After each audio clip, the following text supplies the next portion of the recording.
just had a little shutdown with the camera. Now we're moving to the phone, which I probably should have started with. The GoPro's died on us. We used that in the field quite a bit last year. We're on stage what now? 2. This is stage 2. Stage 2, she's at 5 minutes and 40 seconds.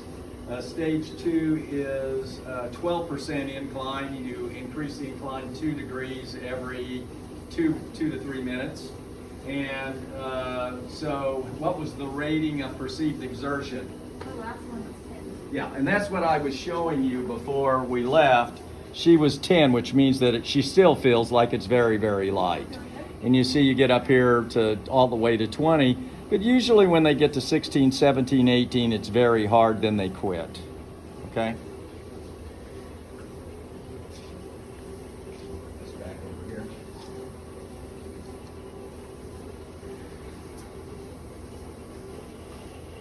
And then you can just send that to me, and I'll just post that after we use the GoPro for the original. We'll have 2 videos. We just do the best we can. That's all you can do.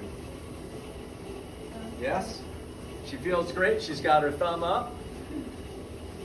We don't have the catchers back here, so when you fly on the treadmill, there's nobody back here to catch you like there usually is. We have the whole class, and they're going, Courtney, good job. This test, if you had this incidentally, Court, this test would actually cost you about $300 in the Ball State Human Performance Lab. It would be a little bit costly. So you're getting a medical grade value here. We'll try to post that chart for you up there too, the VO2 maxes. As I mentioned before, those Nordic skiers have very, very high VO2 maxes. So do runners, so do swimmers. The point being, you ought to find some activity. It could be walking. I'm going to say this a number of times. Our bodies were meant to move. In today's society, when so many people have tech jobs, if you sit for 6 hours a day, that's a problem. You need to be moving. You know, they have those things underneath the seats where you can rotate. You have a bicycle where you're sitting and using the computer. So here she is. She's doing a pretty good job. We're going up to stage 3, and we're going up to 14% grade. Then we're going to check the ratings of perceived exertion here in a moment. The last one was 11. The last one was 11. So we'll look at this. You look great, Courtney. Hang in there. You know, have you ever walked up a real steep hill? I usually, if I'm running, she started on a 10% grade. If I'm running on the treadmill, I move it up to 4 or 6. I don't ever go up to 10 if I'm just running. 10's brutal. And I'm not running that fast. I'm running 10-minute miles. When I was 56, I ran a 17:45 5K. But I can't do that right now. I might be able to in a few months, but right now I can't do it. So you see the incline. Now, I believe it's the next stage. It's kind of in between walking and running, and you don't know what to do. Am I going to walk fast? Am I going to jog slow? What the heck am I going to do? It's a little bit of a problem. It's an uncomfortable stage. So once they get to that, usually the next one's a little better in terms of running economy, but in terms of oxygen delivery, that's that's dropping significantly. Do you have anything else you want to tell them? I'm pretty windy. We used to do lots of these. You know how we used to do this years and years ago? See, she's breathing in and it goes into the computer. We actually bagged air. We put in big bags the amount of air that the patient actually exhaled, and we measured that after the fact. It was cumbersome, it was terrible, but we got pretty reliable values. I don't know if Dr. Cook has talked to you about that before. Yeah, we talked about direct and indirect methods. Yeah. And of course, Dr. Cook worked via the Human Performance Lab as I did. And frankly, when I was a freshman, they said, do we have a volunteer that would participate, be a guinea pig? We'll pay you $25 every time you come in. And when I went to school, $25 was like $100 is today. You know, that was a lot of money. Still recording over there, sis? Yep. Good deal.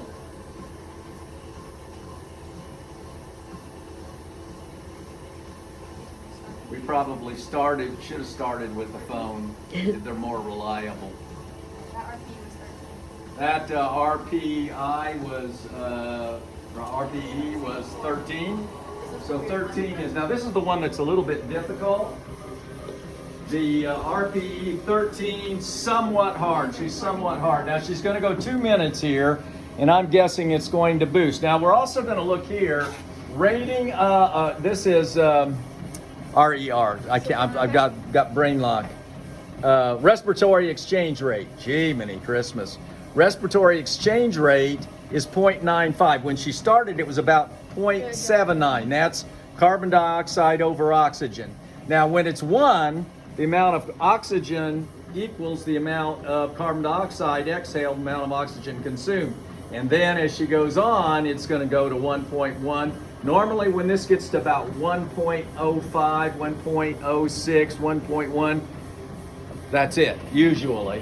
Now, if it's down about 0.79, that means that she's burning primarily carbohydrates. When it gets up to about 0.90, 85 to 9092, right in there, it's a mix of carbohydrates and other nutrients. And then when you get up to 0.11, it's fats, right? Okay. And here, METs, metabolic equivalents, this means she's operating about 12 times more than at rest. So you might see METs on a device, on a machine, an elliptical or something like that. If you're just sitting doing nothing, you're at 1 MET. And am I saying this correctly? It's either 1 or 3.5. Or 1 or 3.5? Okay. Oh, it might be 3.5. Yeah. But anyway, the METs shows you how much greater than rest you're actually operating at. Like when she's here, she's at 13 now. Notice it's going up. And here's the VO2. Here's the time. And here's the VO2. You're doing good, Courtney. Keep it up. I don't see the... Oh, here's the VO2 down here. Yep. 43.4 right now. So she's at the excellent level right now. If she quit right now, but she's not going to quit. She's going to keep going, Court. You got it. Keep going. Keep going. Keep going, Courtney. Oh, the awkward stage is almost over.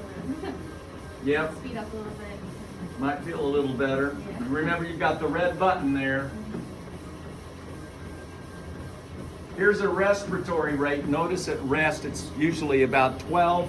It's at 43 right now. Respiratory exchange rate, we're moving mostly to fats. Normally when this gets to about 1.1, then she's going to quit. Notice, we'll look at her heart rate. So her rate of perceived exertion, it's between hard and very hard. Heart rate isn't connecting. Heart rate's not connecting right now for whatever reason, because that's the strap, and sometimes if it gets set a little contywampus, it doesn't. Normally, the heart rates, the max heart rates on women quit about 170, 180 probably. But her heart rate's up. Remember, resting rates are 74 for women, 72 for men on average. So her heart rate goes up and up and up. Normally when we see the heart rate here and it gets up to 160, 170, we know they're pretty close to the end. I've had a person go over 200.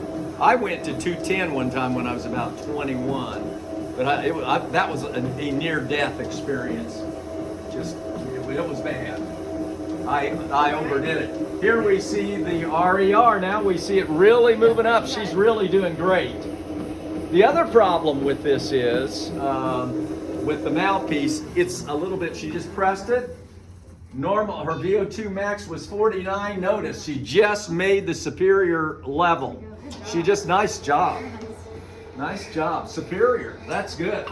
That's a pretty high value. How much, are you running a lot right now? play soccer. You're playing soccer. How much? Sorry. Well, do you train in? Do you really train in soccer? That's a joke. So, how much are you running in soccer? We practice every day. So, are you doing a lot of running with that? Most days, yeah. So your fitness level is pretty good. What we really like to do, and I've thought about doing this, is doing a pre-season evaluation of soccer players, pre-season evaluation of cross-country runners, and then doing a postseason. How much more fit do you become through the season with cross-country? Going out the door and walk a little bit. And then I'm asking you questions right after. Then we get a printout. We get a printout of Courtney's data with her max VO2 and the heart rate, and at each stage what has happened. I can't think of anything else I haven't covered. All of that data is here. Now we've got the new screen up here. Typically we can record, you can see all that data on the screen. So I didn't worry about it too much, but if we had students in here, we could actually see what was happening on the big screen. It's very impressive what we can do today to judge fitness. You might go to a training center. The Olympic Training Center, of course, is in Colorado Springs. The one for all training for athletes except for track and field. The track and field training center is in San Diego. And we can analyze a person's physique, their muscle mass. We could take a muscle biopsy from her thigh, and we could see how much lactate accrued during exercise. We look at the lactate before and lactate after, and we can figure out, we've done stomach absorption tests where we see how does diet influence exercise. There are so many factors with exercise and the type of exercise you do. Now, tell them, what kind of issues did you have with the mouthpiece or anything? Was that uncomfortable? A little bit uncomfortable in the nose, but it mainly just made it a little bit harder to get air in, so you don't last as long as you probably normally would. Yeah, you can't, because you can't get it in the nose. I mean, you're taking air in from everywhere, when you normally exercise. Have you ever scuba dived by chance? No. No, with scuba diving, you put the mouthpiece in, there's a regulator in there, and maybe some of you have done that. It's a little bit uncomfortable because there's a valve, and when you suck on it, it clicks and you get air in. And if you're not aware of that, the first time I did it was in Australia, and I wasn't dive certified. The dive master said, "Hey, you're a biologist, we're going to take you off the back of the boat and let you dive." And I got off the back of the boat and went underneath, had all the stuff on. They got me suited up, and I tried to breathe. It didn't click, and I'm going, I can't get any air. He said, "Did you suck on it?" No, I didn't. And then I was okay, but my brother said, "No way, I'm not doing this." And I went down 55 feet. Well, this is similar, except the air was free flowing, right? There wasn't anything that you had to suck on to get the valve to move the air to come in, because it just constantly comes in. So again, the purpose of this is to analyze the amount of oxygen we can get into our bodies per kilogram of body weight per minute. And that's evaluated, this measurement is evaluated per kilogram. Kilograms, in case you can't remember, is 2.2 pounds. There was a movement to go to metric 20, 30 years ago. We never did that. Americans and Brits are stuck in their English system rather than the metric system. Have I missed anything? Can you think of anything that I've missed? You've covered everything. Okay, do you have any comments, any further comments? Don't think so. We want to thank Courtney for doing that, and we want to thank Sid for doing the filming. There may be 2 films that come to you, one with the GoPro and one that finished up with the phone, and hopefully you can get a handle on what we did. Please listen to the lecture. You will have a quiz next week, 20 questions worth 10 points. Make sure you read this lab very carefully because 22 questions on the lab final will come directly from this lab. Remember, there are only 4 labs in that last lab practical. Have a great day. We'll see you later.